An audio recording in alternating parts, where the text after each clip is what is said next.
Okay, Russ is in. I think we've got everyone.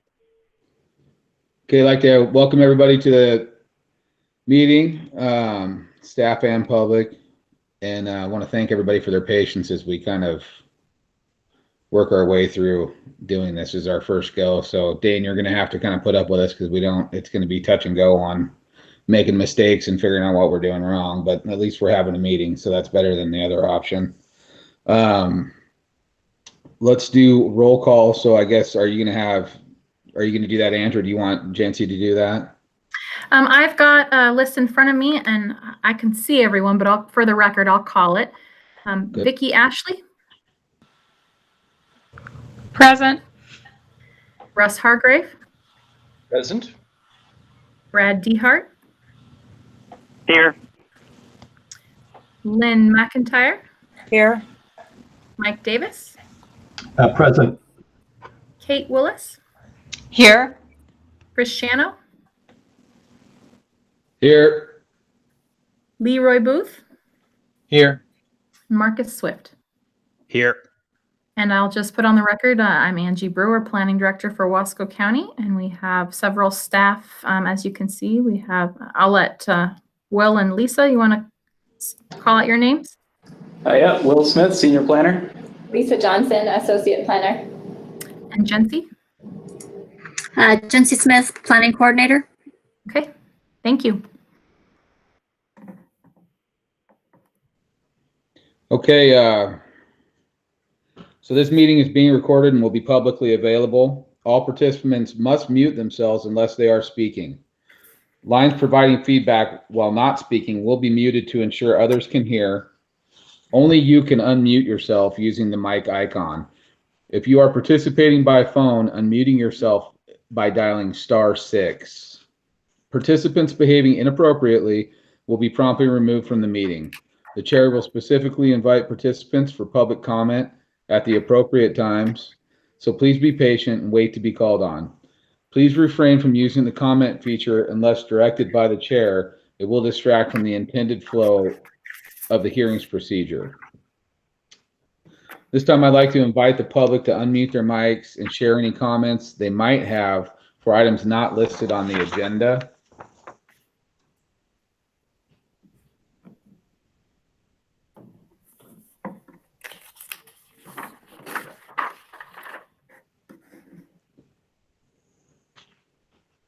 Okay, I'm not really hearing.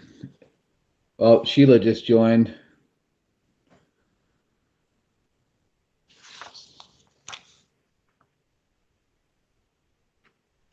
Should I give Sheila a chance to say something here? Ange, probably. She just joined in. So Sheila, we just are doing the public comment form. So at this time, if you'd like to unmute your mic and share any comments that you might have that are not on the agenda, please feel free to do so.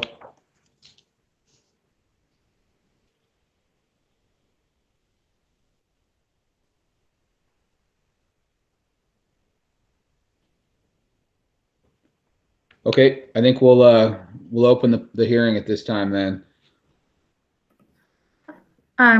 Chair Shano, I apologize. I think you may have meeting minutes in there on the agenda that I did not build into your script. I apologize for that. See that. Okay, so we need to vote on the most recent. I don't have the agenda in front of me here. The most recent minutes that got sent out in the last email. Did everybody get a chance to go over those minutes? Yes. Yeah. Excuse me. The ones from February. I'm looking it up, Russ. I don't have it in front of me. I'm pulling it up here. Yeah. Those are the last ones. Yeah. Is everybody okay with the minutes? Does anybody want to make a motion to approve them? Oh, go ahead. Sorry. I have to abstain. I wasn't at the meeting. Okay. I would move to approve the minutes of February 4th, 2020. And I'll second that. Okay. It was moved by Commissioner McIntyre and seconded by Commissioner Davis. Is there any discussion on the motion?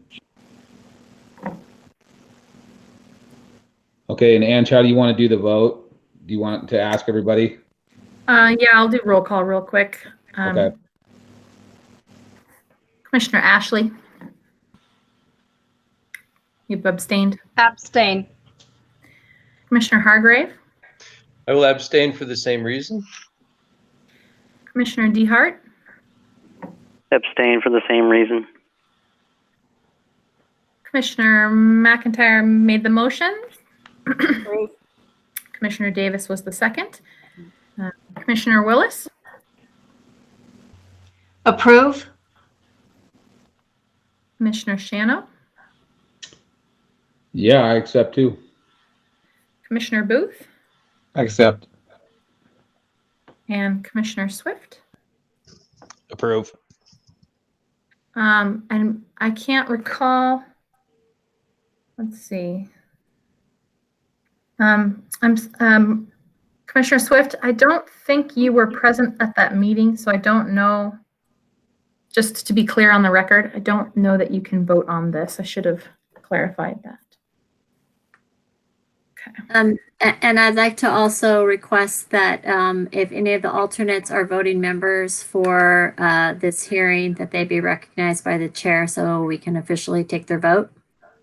Thank you. Think we have a quorum without that, right, Ange? We don't for the minutes because we've had three commissioners abstain. So recognizing would be good. So I recognize at this time Commissioner Booth is the only alternate, correct? Is Commissioner Willis now a Correct. full-time Let's one? see. So I'll recognize Commissioner Booth as a voting member for the minutes. Okay. So that gives us 5. So the motion passes. Motion passes. Thank you. So now I'd like to open the hearing, Director Brewer, if that'd be all right with you. Okay. The public hearing is now open for the purpose of the Planning Commission's consideration of land use application file number 921-19-00175-PLNG, a subject to standards review requested by Dane and Stephanie Clint for A2 accessory farm dwellings with a planning commission variance to the front yard north, side yard west, and rear yard south setback requirements, and B, the retroactive approval of 5 agricultural structures. The subject property is zoned A140 in the exclusive farm use designation and is 30.36 acres in size. The property is located on the southwest side of Steel Road, approximately 900 feet southeast of its intersection with 3 Mile Road and approximately 1 mile west of the Dalles, Oregon, more specifically described as Township 1 North, Range 13 East, Section 14, Tax Lot 2000. The hearing will include the application of Wasco County Land Use and Development Ordinance, Chapter 2, Development Approval Procedures, Review Criteria, Chapter 3, Basic Provisions, Chapter 6, Variances, and Chapter 10, Fire Safety Standards. We'd like to this time to establish party status. If a person does not otherwise have party status, anytime prior to the close of the hearing, the approving authority may authorize party status. Automatic standing is provided to the following parties. A, the applicant and all owners and contract purchasers of record as shown in the files of the Wasco County Assessor's Office of the property which is subject to the application. B, all property owners of record as provided in A above within the notification area as described in section 2.0.2.080 of the property which is the subject of the application. A citizen advisory group pursuant to the Citizen Involvement Program approved pursuant to ORS 197.160. Any affected unit of local government or public district or state or federal agency. E, any other person or his representative who is specifically, personally, or adversely affected in the subject matter as determined by the approving authority. F, any person who is heard by Planning Commission orally or in writing before the close of the hearing.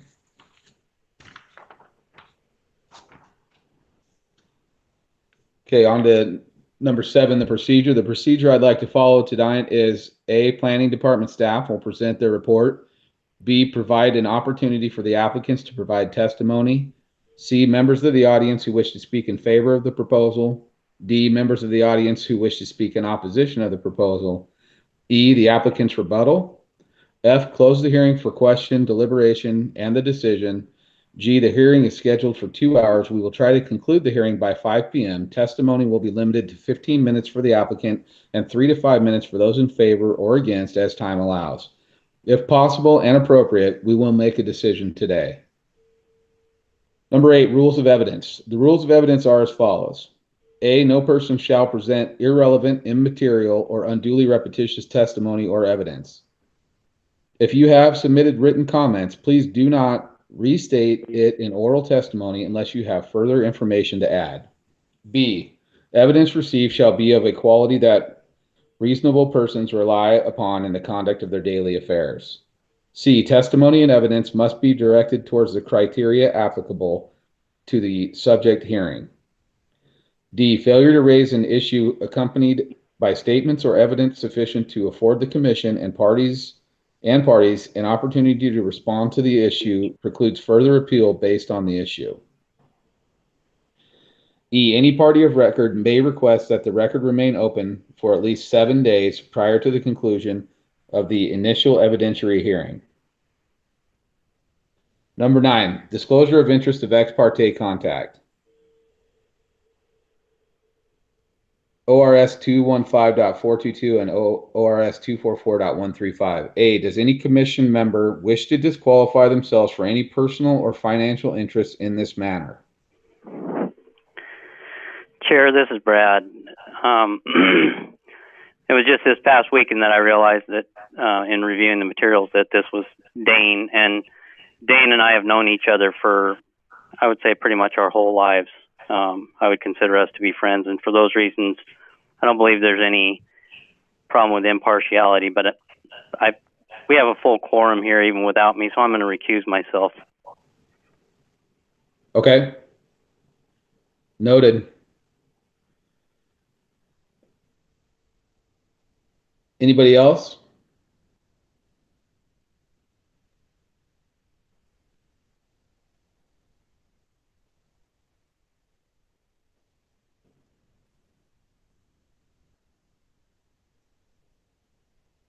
Okay. So we'll move on to B. Does any commission member wish to report any significant ex parte or pre-hearing contacts at this time?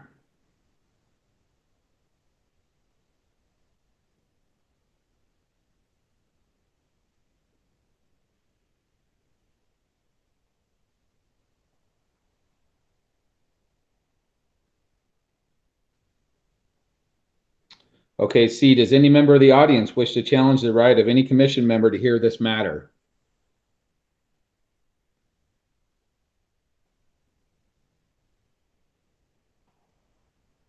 Okay, D, is there any member of the audience who wishes to question the jurisdiction of this body to act on behalf of Wasco County in this matter?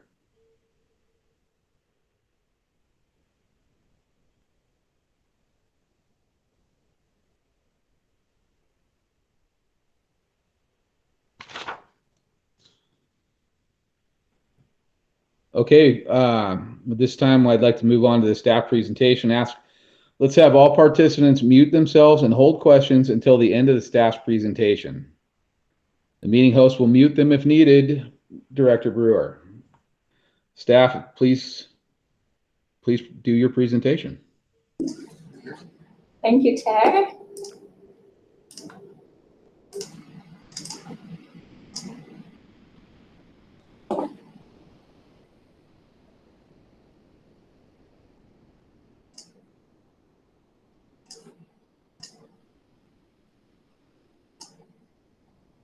All right, so as mentioned, can everybody see the PowerPoint? You bet. Yes. Okay, thank you. Excellent. So this is application 921-19-000-175-PLNG for Dane and Stephanie Clint.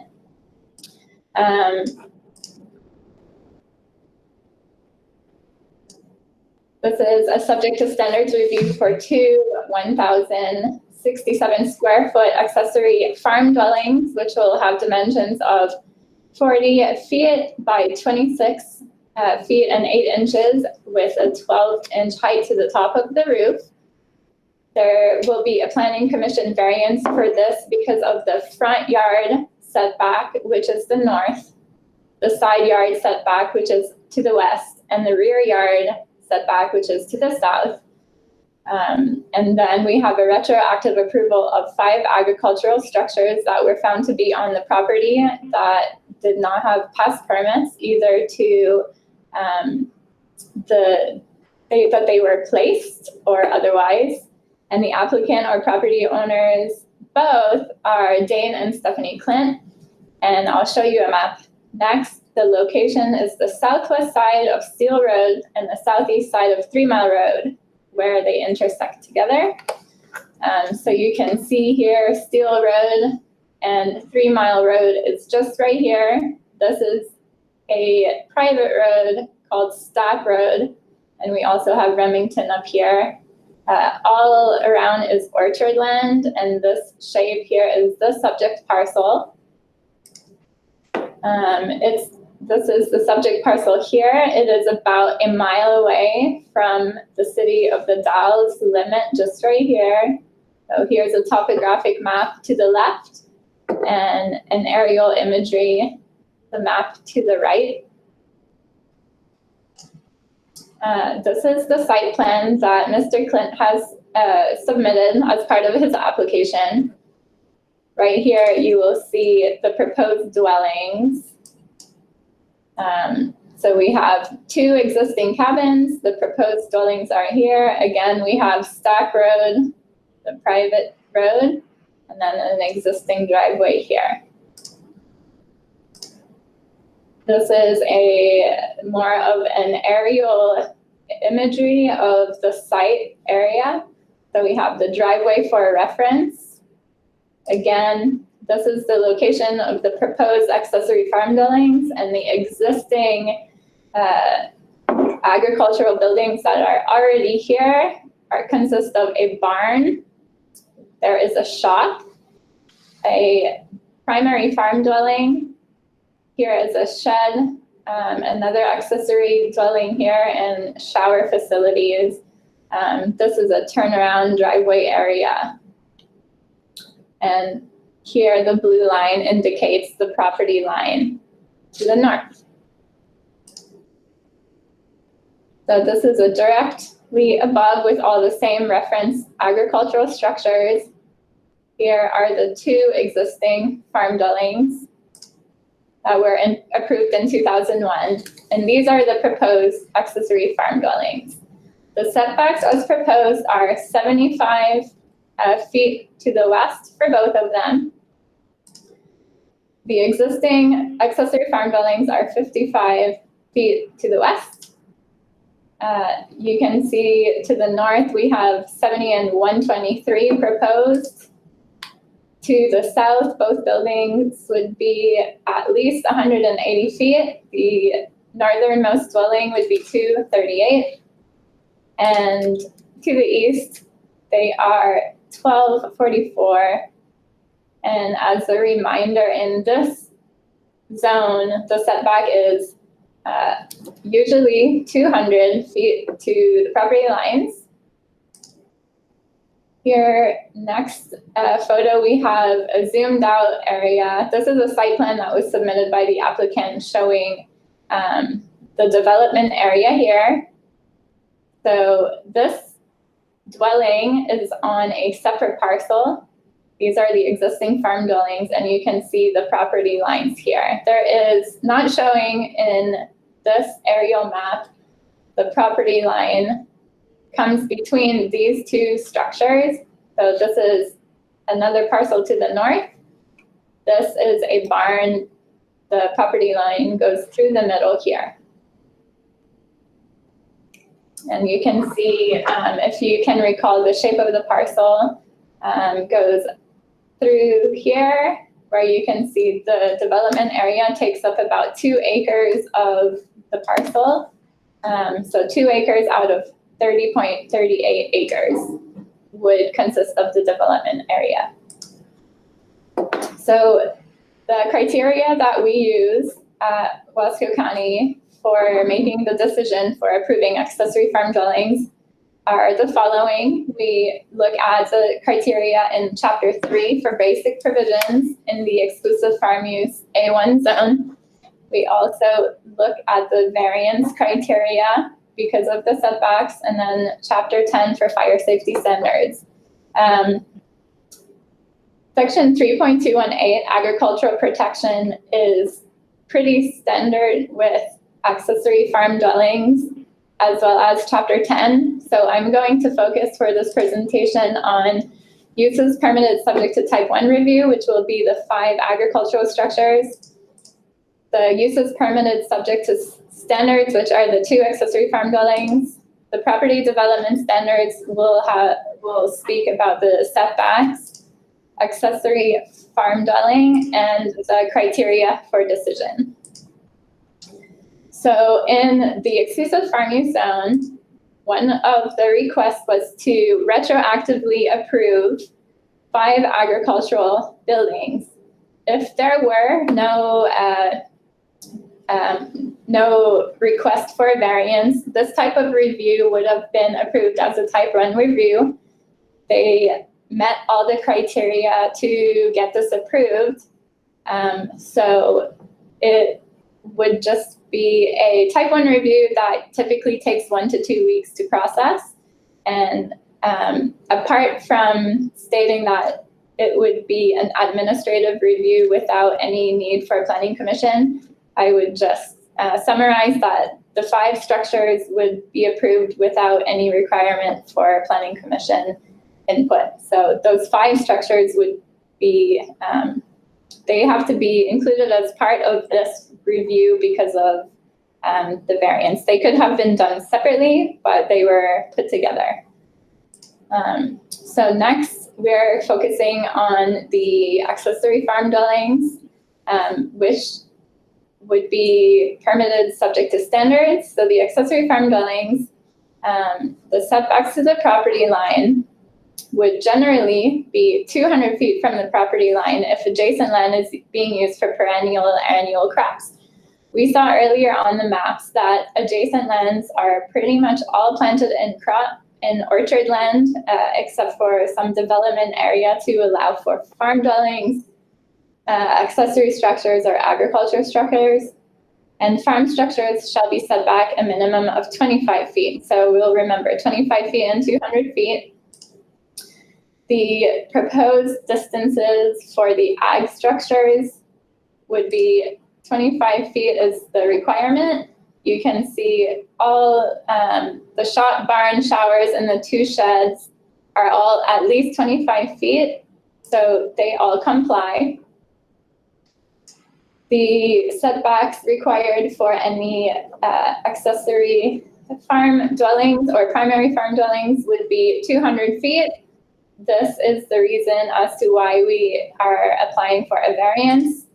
The way that a variance works is that if we have 200 feet and the applicant requests 50% of the standard or less, meaning 100 feet, it would be done here at the planning department. If it's 50% or more from the standard, which would be 100 feet or less, we can see here the next ones are 75, 70, and 75. Those are less than 50% of 200. So that makes it become a planning commission variance, which is where you all come in. So in checking for the variance criteria, we have exceptional or extraordinary circumstances. So we'll go through 5 different topics that we would look at to see if the variance is required. So for that, we have exceptional or extraordinary circumstances requiring that the that does not apply generally to other properties in the same zone. In this particular circumstance, the lot shape, the size, the topography, or the other circumstance which the property owner has, he does not have any control over those options or those aspects.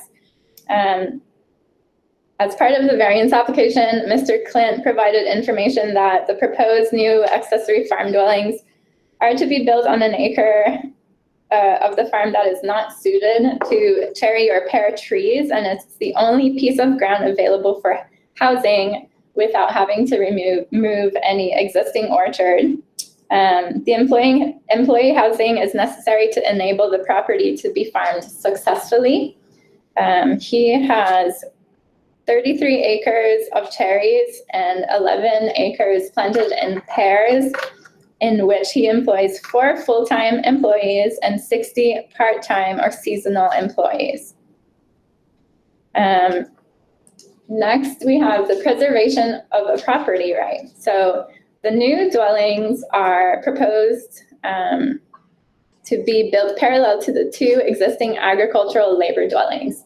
Neighboring properties are similarly zoned A140, and the property owners of those parcels would enjoy the same property right to be able to construct or place an accessory farm dwelling. In this particular case, the proposed siting is in an area that already has current development. There is no number limited to the amount of accessory farm dwellings required. However, in this case, we would look at the acreage that consists of the farm and how much is necessary. We'd show that the variance is necessary to allow the development to occur while also protecting existing agricultural land. We would look at the conformity with the LUDO and the comprehensive plan. So we didn't find that it was opposing those 2 documents. And then the next one, we would say the minimum required. So what that is speaking to is that the variance requested is the minimum variance required that would alleviate the difficulty.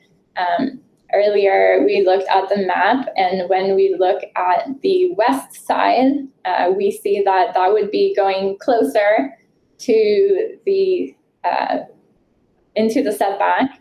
The north has a driveway. The south already has 2 existing farm dwellings, and to the east, we have an existing septic drain field. So if it were to be placed any other in any other area but the proposed location, it would encroach on driveways, septic fields, or more into the setback area.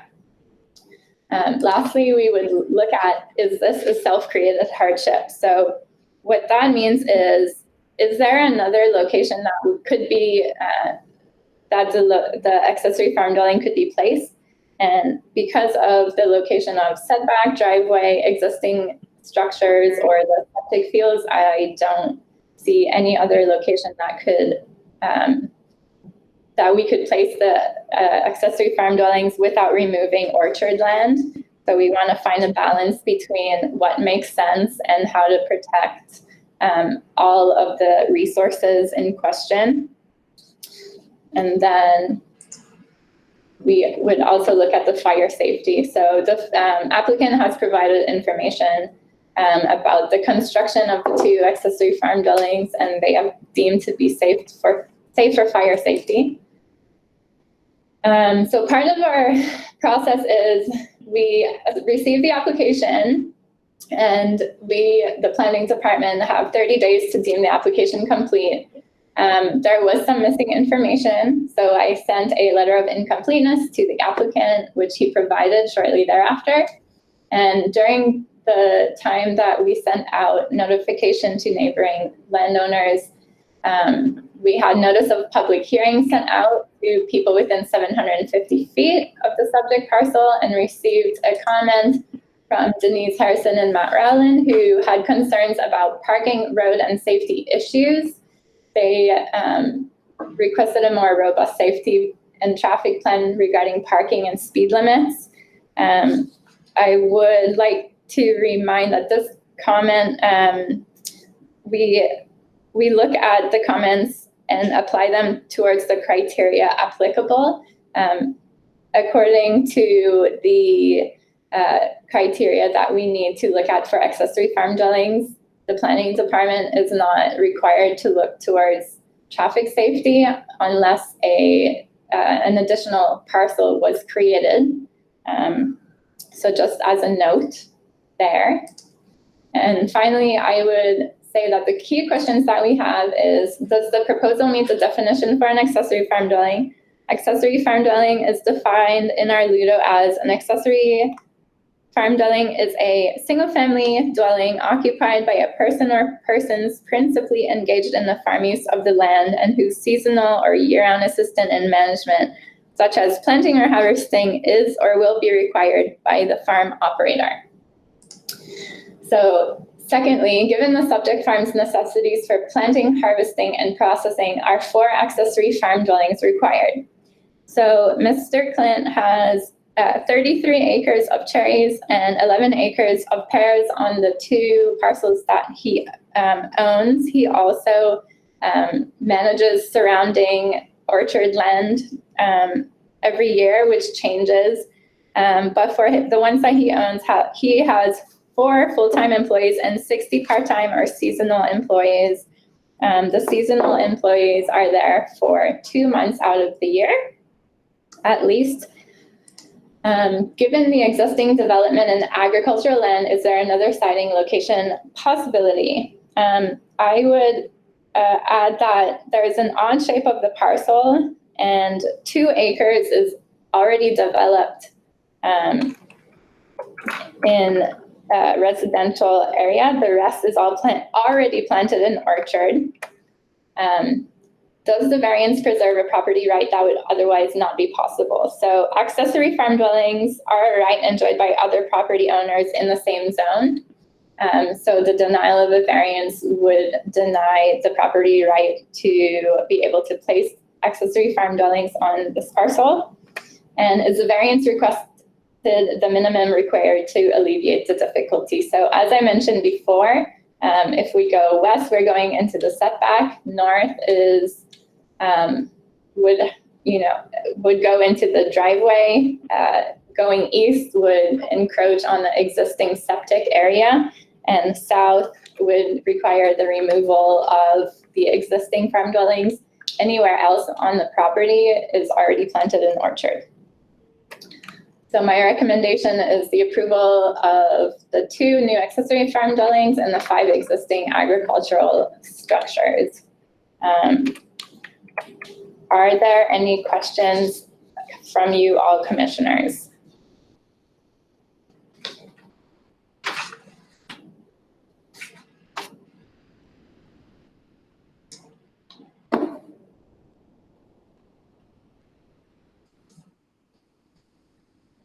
I don't have any questions. Neither do I. I think you're very clear.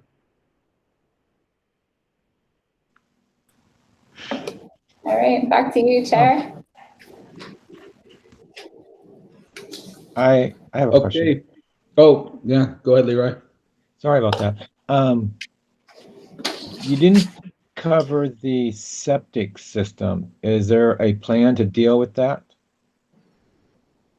So the septic system, let me find the map so we can refer there.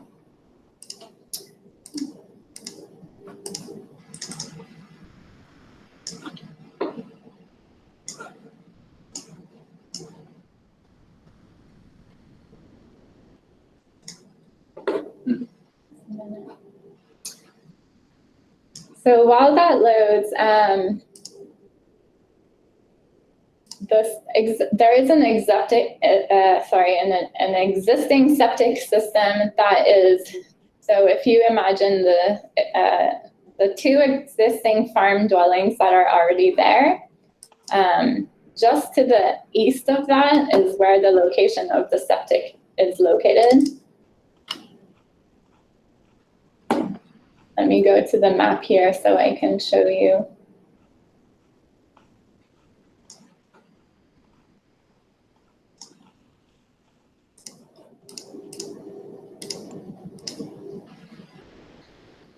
So everyone can see the slide? No. Oh.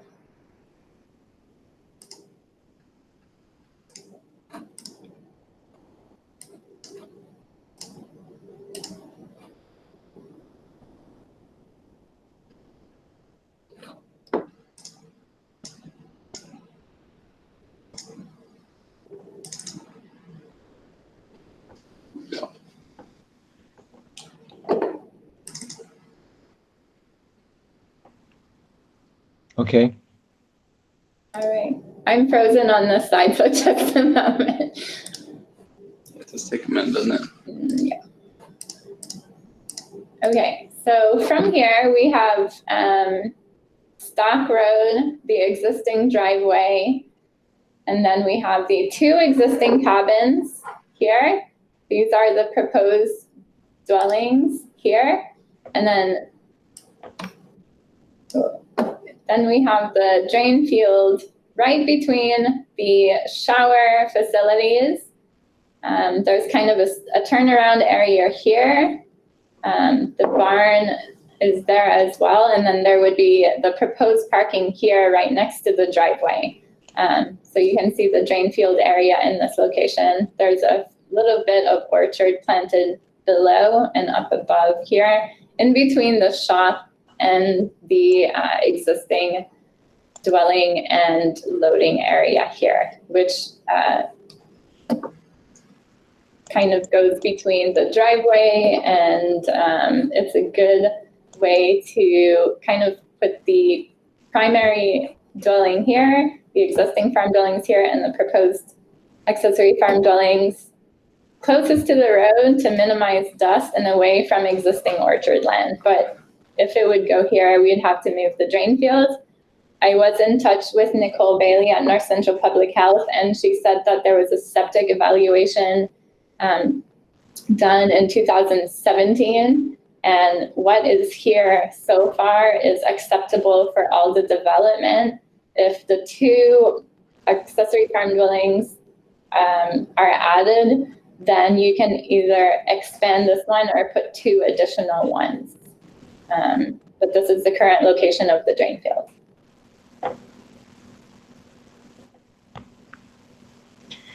And the health department has signed off on that, because when I was reading what they responded, they said they needed to know what they were going to be doing. So yes, so the usual process is where the planning department finalizes. We finalize our process, so we are step 1. Step 2 would then be North Central Public Health.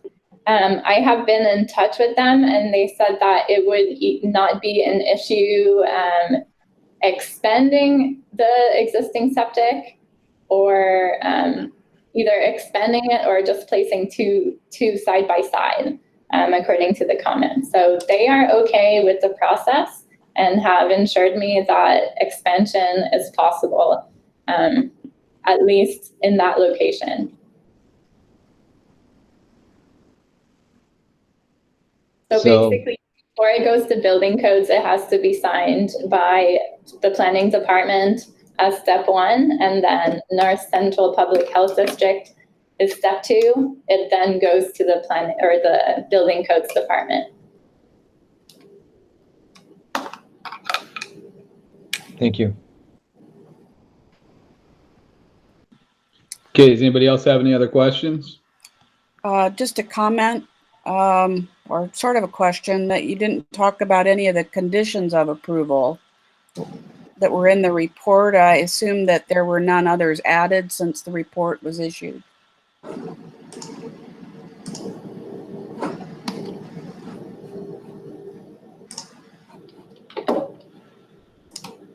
So I did not, since you read through the report, there has not been any additional conditions added, no. Thank you.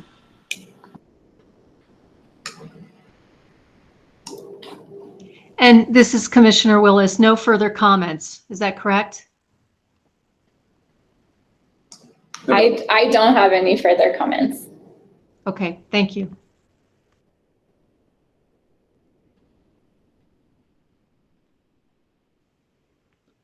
Anybody else? Just to be clear, Commissioner Willis, were you asking if there were any public comments that came in as in response to a public notice, or just comments from staff? Yes, public comments. I noted that there were several in the packet that we received. I think there were 2 or 3. And I'm just was wondering if there was anything at the last minute that came in. It seems like this is pretty straightforward, and I'm assuming there weren't, but just wondering. So I did not receive any additional comments apart from the ones that were in the packet. The last one I received was from Denise Harrison and Matt Rowland on April 18th, 2020. Right. Okay, thank you.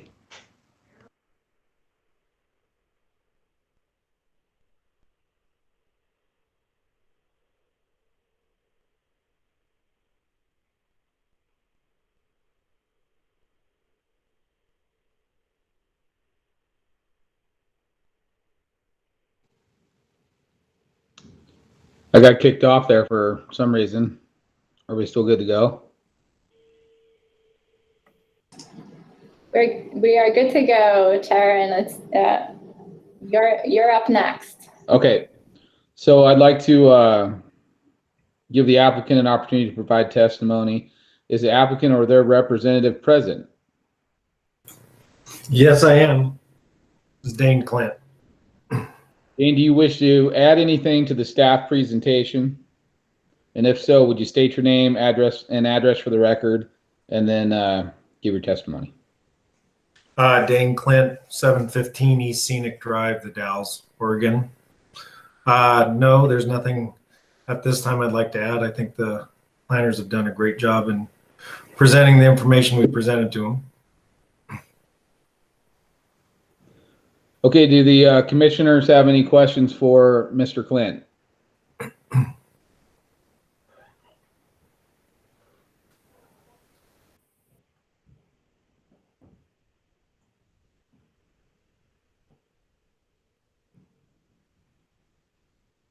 Okay, I think if nobody has any questions, we'll move on to the audience participation part. Are there any members of the audience who wish to speak in favor of the proposal?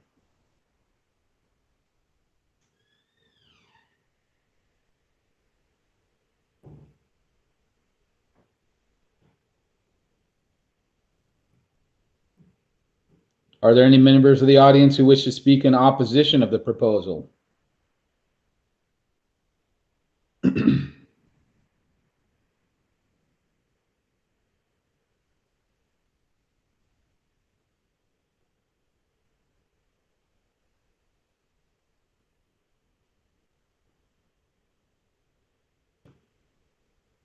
Not hearing any, and at this time, Mr. Clint, you would have the opportunity to rebut any of those comments that were not given by the community. So you can rebut any testimony at this point you have, but I don't think being you didn't have anything to say, nobody said anything, we're probably fine.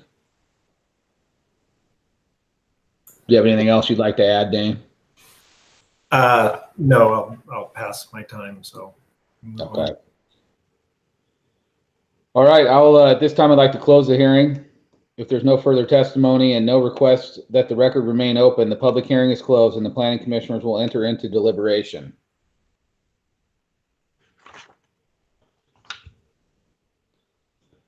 In deliberation, the planning commission may begin to deliberate the information shared on the record. Clarifying questions may be made to staff or the applicant, and no new information may be added unless the hearing is continued and a specific request is made to the staff to obtain additional hearing for the planning commission's consideration. So at this time, does the commissioners have any questions for the staff or the applicant? Anything at all?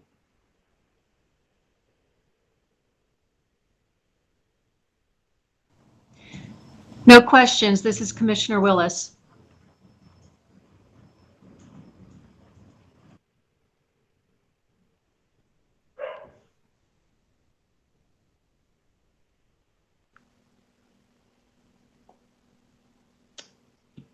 Nobody has any questions or anything to add, I would entertain a motion. I would move to approve the application with the proposed conditions and findings in the staff recommendation. I'd second that. I second it. Okay, Commissioner McIntyre makes a motion to approve the application with the proposed conditions and findings and the staff recommendation, and Commissioner Hargrove seconds the motion. Is there any discussion on the motion that we have on the table? Yes, this is Commissioner Booth. I have a question. When it comes to Chapter 6, the variances, just a point of reference, and when it comes to exceptional and ordinary, I don't think that using the criteria that other properties in the area can build additional dwellings and that this particular property cannot, it's an issue of where they decide to build it, not whether or not they can or cannot. So I don't think using extraordinary exception in that respect is a viable argument.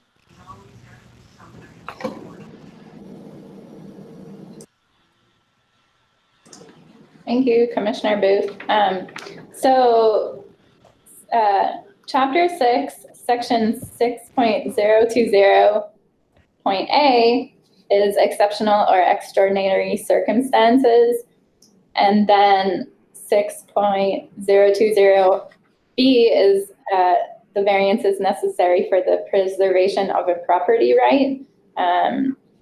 So I see what you're saying. I think they were in different sections there. Okay, but the ability to build the dwellings is being limited by the developer's choice as to where to place them, not saying that, that's the limitation. I think it's based on interpretation of whether or not they can or cannot. And that I'm basing that strictly on what the Rudo that the state came back to us on the last hearing that they came back on. They were very restrictive on the use of extraordinary circumstances. In my opinion, too, when you're talking about an accessory agriculture building, there's a lot of different rules going forward than putting a house somewhere on a regular piece of property, too.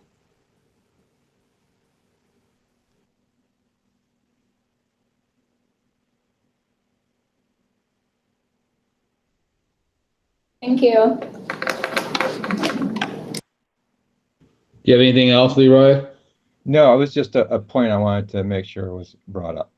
Okay. Does anybody else have any discussion they'd like to add to the motion?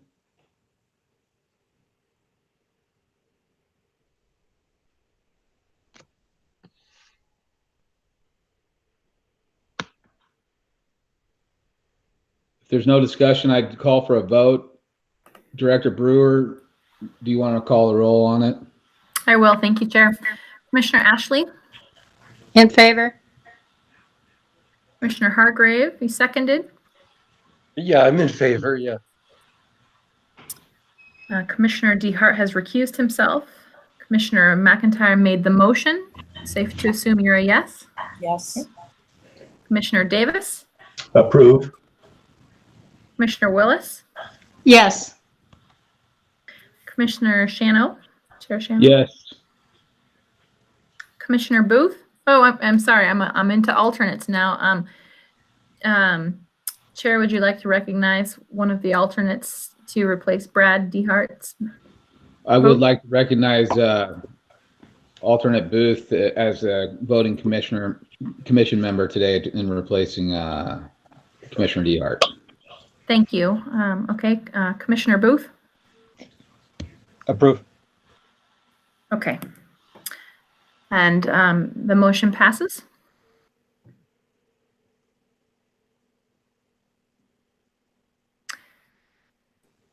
Okay. So at this time, the commission has voted to approve the application with the proposed conditions and findings in the staff recommendation. The anticipated date the resolution will be signed is Thursday, May 7th. The deadline of the 12-day appeal period will be May 19th.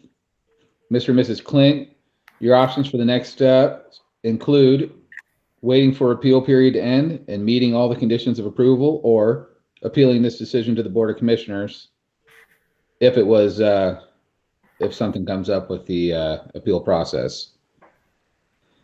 Correct, Director Brewer? Anything else I'm missing? Nope, that's correct. Okay.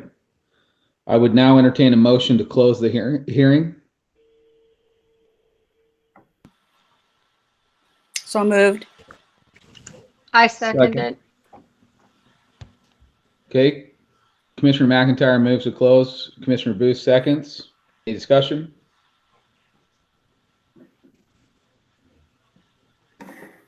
Director Brewer, if you'd call the roll on the vote. Okay, Commissioner Ashley, Agree. Commissioner Hargrave, Sorry, I I approve.